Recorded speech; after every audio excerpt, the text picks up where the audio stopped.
Ha. Ini Maisara lah ni tak ingatkan ni. Aduh, hai Maisara ni. Kan.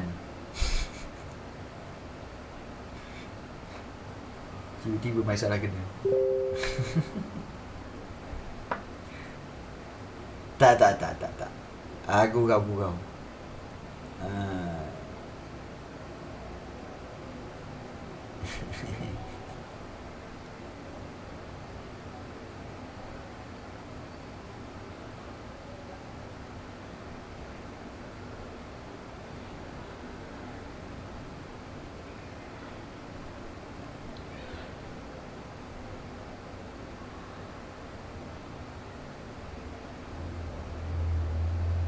Oh, Daniel Syakib bin dah siap. Ah, okey.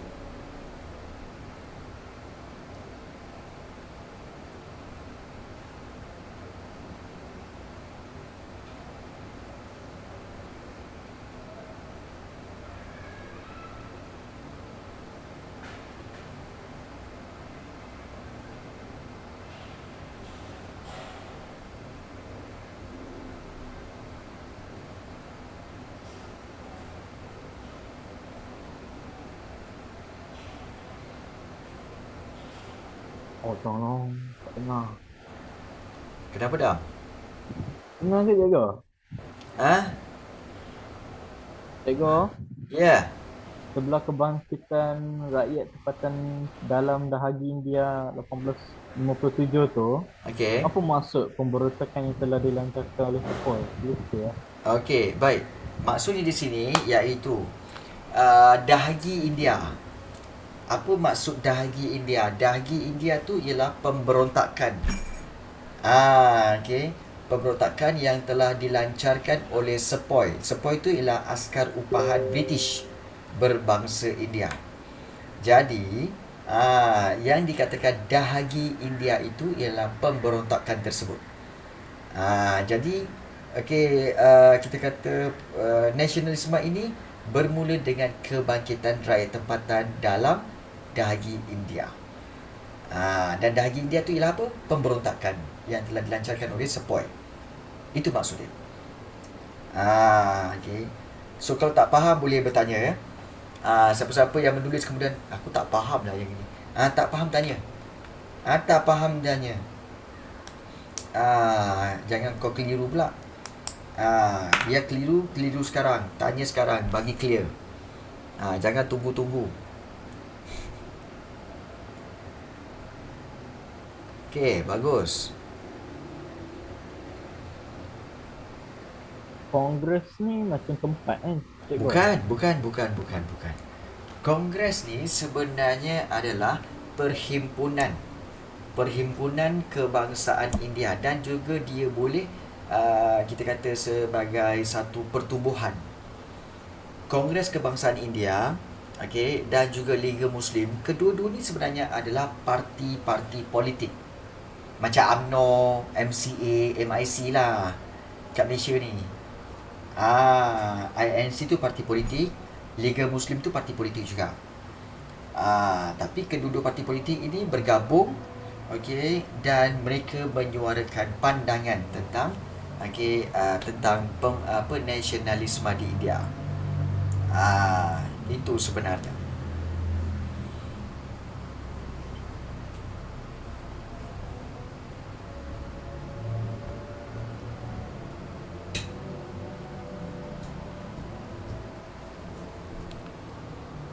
Faribah dah siap?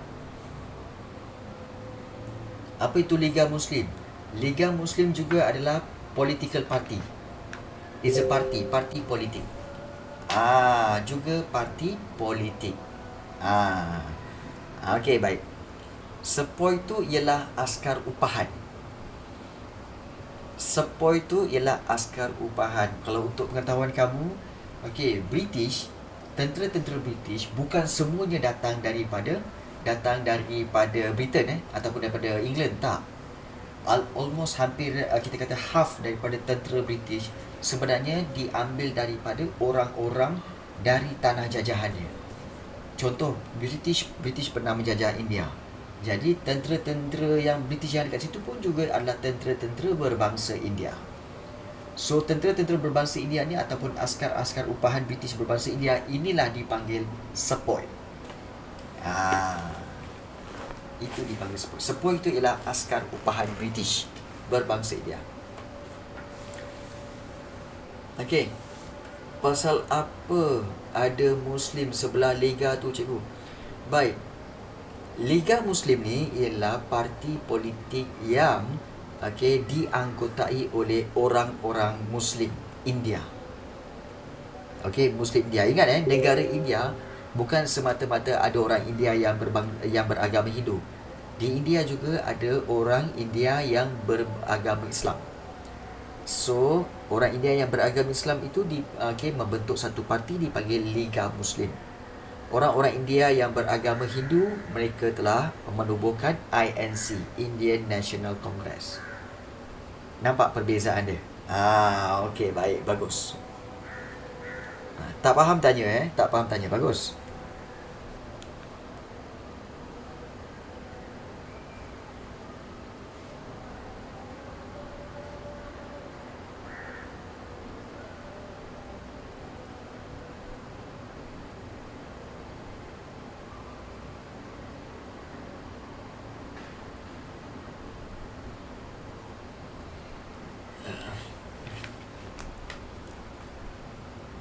Okey.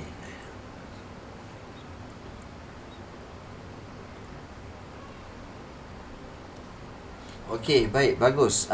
Banyak soalan ini. Okey, kita lihat Brahmo Samaj dengan Arya Samaj tu apa, cikgu? Okey. Brahmo Samaj dengan Arya Samaj, kedua-dua ini juga adalah kita kata sebagai pertubuhan. Tetapi bukan pertubuhan politik. Dia adalah satu persatuan-persatuan yang mereka telah cuba untuk apa tahu? Untuk membuat aktiviti yang menggiatkan rasa kecintaan kepada budaya tempatan.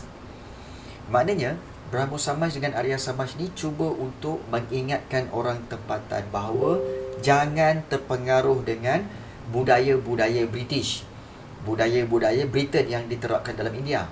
Tapi, cintalah kembali kepada sayangilah budaya tempatan yang ada. So, Brahmo Samaj dengan Arya Samaj ni adalah persatuan-persatuan yang ditubuhkan untuk menggiatkan ni, maknanya mengaktifkan rasa kecintaan kepada budaya tempatan. So, itu Brahmo Samaj dan Arya Samaj.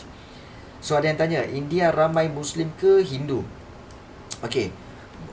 Di negara India sebenarnya almost kita kata sebagai 75% lah. 75% adalah beragama Hindu. And the rest lebih kurang dalam 10 ke 15% adalah Muslim. And then the rest lagi adalah yang Buddhist, kemudian ada banyak lagi agama-agama lain lah, Kristian dan sebagainya. So di negara India memang banyak rakyat yang beragama Hindu. Baik, cikgu, macam mana British menjajah India, boleh cerita tak? Sebenarnya British memang menjajah India dah lama. Memang dah lama. Since kalau tak salah cikgu tahun-tahun 1600 apa semua. Dan penjajahan itu dilakukan untuk apa? Untuk menguasai rempah ratus yang ada di India. Banyak rempah ratus di India. Jadi sebab itu mereka tumpukan kepada penjajahan di India. Dan banyak berlaku jugalah pemberontakan dan halangan-halangan lah. Memang banyak. Secara ringkasnya macam tu lah. Tapi kalau nak detail tu, memang kena ambil satu masa yang panjang lah. Sebab dia banyak cerita dia. Baik. Elina tanya, militan tu apa, cikgu? Militan tu maknanya penentangan secara ketenteraan. Militan tu ketenteraan. Maknanya Bal Gandhar Tilak dan juga Bipin Chandrapal ni, kedua-dua ini dia bukan orang tapi dia juga pertubuhan. Kedua-dua pertubuhan ini telah menentang British secara ketenteraan. Maknanya mereka serang tentera-tentera British di balai polis ke ataupun di kawasan-kawasan tertentu, dia orang serang. So ini penentangan secara militan, iaitu penentangan secara ketenteraan. Harus ingat bahawa kalau kamu tanya, cikgu, macam banyak je penentangan dia.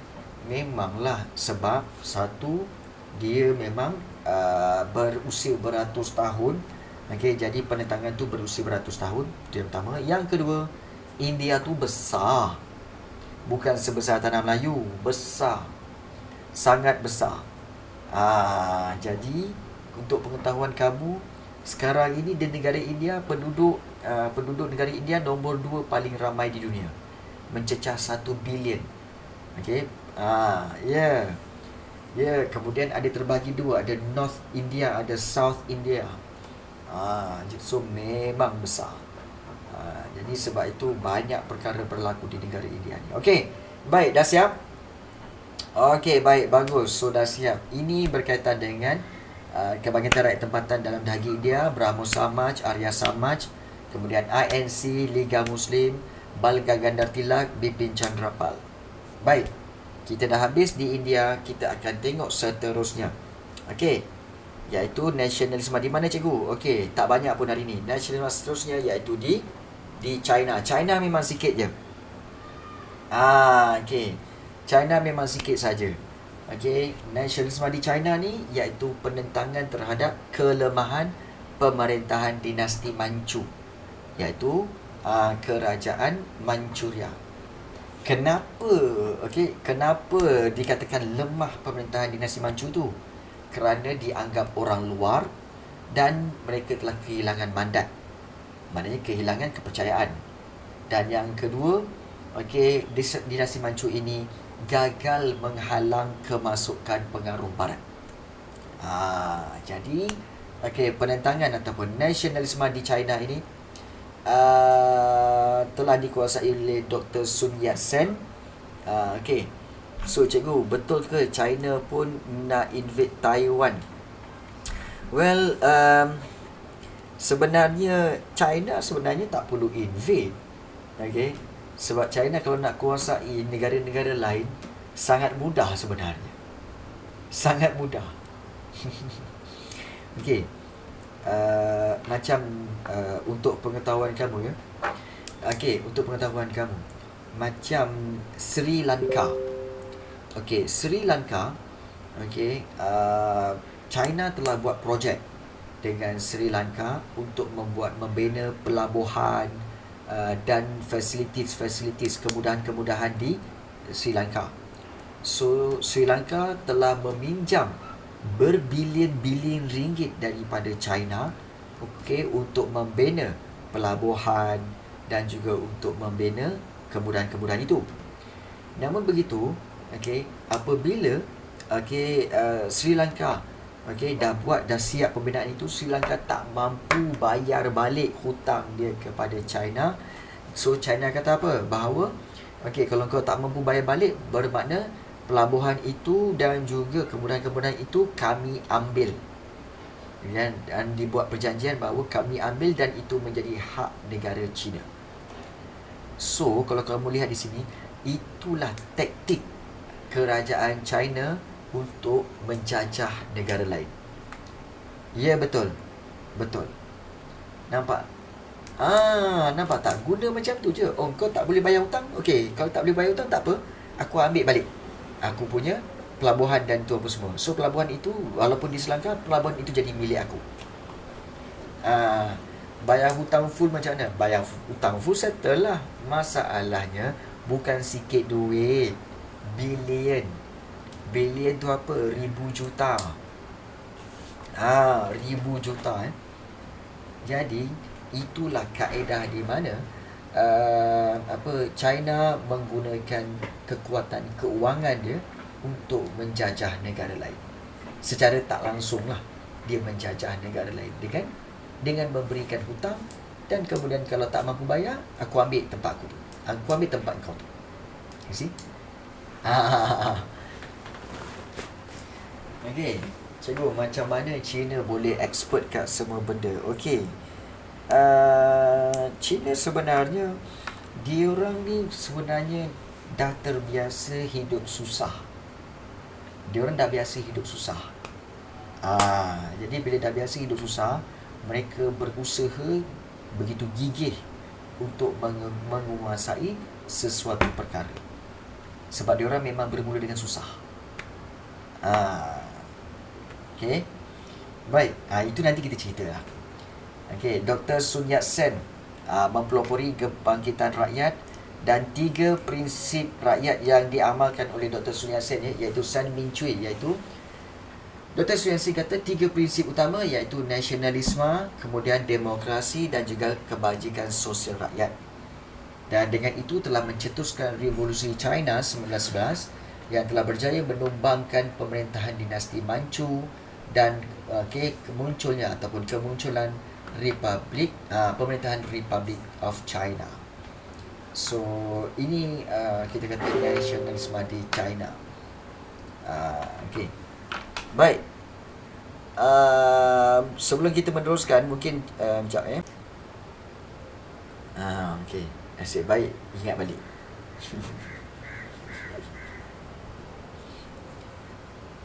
Okay.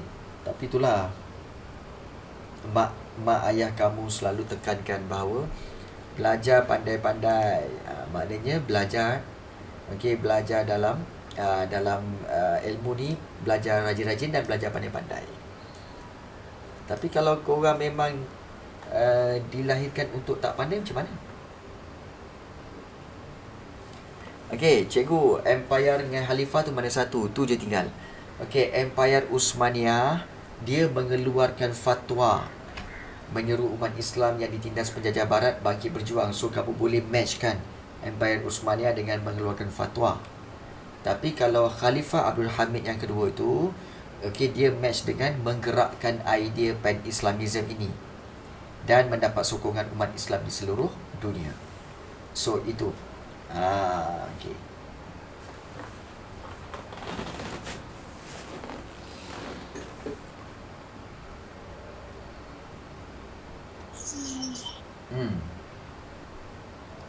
Okay.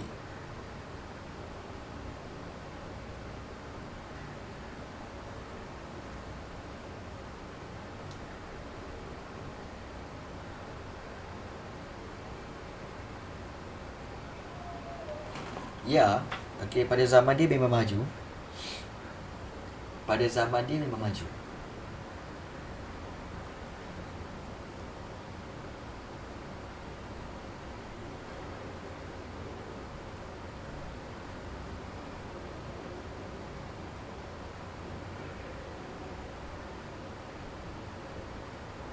Okey, kalau dah siap boleh tulis dah siap Okey, Syed Jamal dengan Syekh Muhammad Abdul yang nombor 1. Okey, Syed Jamaluddin kamu boleh matchkan dengan kedua-dua kotak gerakan pan-Islamism dan gerakan Islah. Tapi Syekh Muhammad Abdul kamu boleh matchkan dengan gerakan Islah saja. Ya, gerakan Islah saja. Boleh Iman? Boleh Okey, Alif dah siap, Wan dah siap. Okey.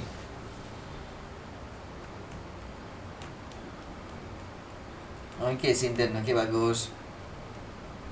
Okey. Okey, baik Fariba. Okey, apa beza Syed dengan Syekh? Okey, baik. Syed dengan Syekh sebenarnya kedua-duanya adalah keturunan. Okey, Syed ni sebenarnya kalau di Malaysia jadi Syed Syed lah, Syed. SYED. Nama orang kan ada Syed kan? Syed Jamaluddin Al-Afghani, Syed lah, SYED. Okey, dan Syekh juga adalah keturunan Syekh. Dan kebiasaannya Syed dengan Syekh ni sebenarnya berasal daripada sama ada Mesir ataupun juga daripada Arab. Okey, keluarga-keluarga Arab. Dan ini nama keluarga. Ya, Syekh, Syed memang keluarga. Jadi kalau datuk nenek dia Syed, maka sampailah ke cucu cik pun nama Syed. Okey, betul ke sekarang susah nak letak nama anak Syed, cikgu? Sebenarnya nak letak nama Syed ada dia punya syarat. Syarat utama dia ialah anak itu mesti datang daripada keluarga mak dengan ayah pun kedua-duanya keluarga Syed. Kedua-dua keluarga Syed. Begitu juga kalau anak tu nak takkan nama Syekh, mestilah kedua-duanya tu mestilah mak bapaknya mestilah datang daripada keluarga Syekh juga. Cikgu lagi kat South Korea kan wajib ambil military training. Agaknya negara lain patut ke buat benda ni. Well, sepatutnya buat juga. Even Malaysia pun dulu ada juga buat, iaitu PLKN. PLKN pun ada juga. Tapi tak lama, dalam 6 bulan lah macam tu. PLKN Camp PLKN. Okay. So negara lain pun patut buat. Ya, memang patut buat lah sebenarnya. Ya. Okay, dah siap Ya, betul, Iman. Syekh Muhammad Abdul tu gerakan Islah sahaja. Siapa kat sini ada tak keturunan Said ataupun Syekh kat sini? Ada tak? Tak ada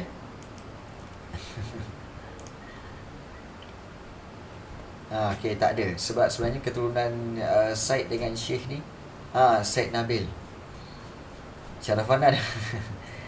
Okay, Said Nabil, bapak kamu cikgu tahu keturunan Said. Mak kamu? Siapa nama mak kamu?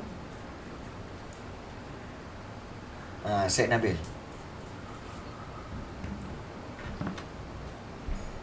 Rashidah saja, bukan ada nama Syarifah ke? Tak ada. Okay, so dia maknanya dia bawa nama Atuk Arab. Dia bawa nama ni lah, nama keturunan sebelah bapa lah. Sebelah bapa ya. Okay, baik, dah siap Okay, berkenaan dengan ada yang tanya tentang keturunan jahat. Sebagai contoh kita tengok di India sebenarnya dijajah oleh British lama. Jadi, akibat penjajahan itu menyebabkan penduduk ditindas. Bila ditindas, maka mereka memberontak. Maknanya mereka nak melawan. Bila nak melawan itu, bermulalah episod pemberontakan itu yang bermula dengan Dahagi India. Kemudian diteruskan dengan Brahmo Samaj. Dengan juga Arya Samaj. Kemudian juga Kongres Kesatuan Kebangsaan India, INC, dan juga Liga Muslim buat pertubuhan politik. Untuk apa? Untuk menentang ataupun untuk meneruskan nasionalisme India, untuk menentang penjajahan British. Secara politik. Kemudian ada juga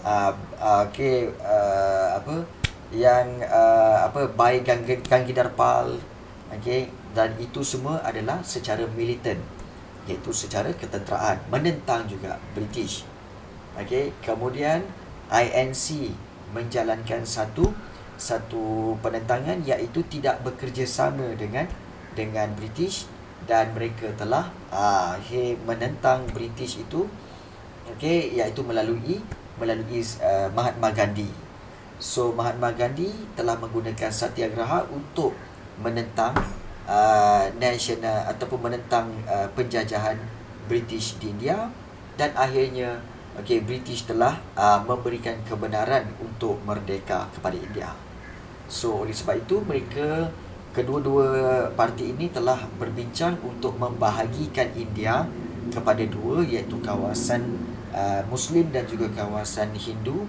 Maka oleh sebab itu terwujudlah dua negara, iaitu negara India dan juga negara Pakistan.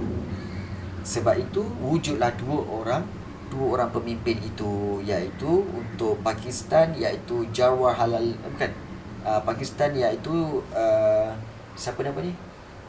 Yang Jawaharlal Nehru tu India. Yang seorang lagi tu iaitu daripada Pakistan, untuk memimpin Pakistan. So dia sebenarnya, kalau kamu tengok nama-nama tadi tu, nama-nama tadi tu adalah nama-nama pihak-pihak yang telah menjalankan nasionalisme, yang telah menentang penjajahan British di India dengan cara yang berbeza-beza. Jadi kamu kena ingat macam mana tahu? Kalau di India, nasionalisme iaitu penentangan terhadap British, dan siapakah pihak-pihaknya dan bagaimana mereka menentang. Itu je. Bagaimana mereka menentang, itu je. So itu berkaitan dengan nasionalisme di India. Nota Asia Tenggara saya belum saling cikgu. Asia Tenggara belum lagi. Asia Tenggara belum lagi. Asia Tenggara belum lagi. Sebab apa? Okey, kamu kena ingat macam cikgu cakap bahawa bab 2 ini sangat luas. Okey, setiap bulan sepanjang bab bulan 3 nanti kita akan teruskan juga untuk belajar tentang bab 2 ini lagi.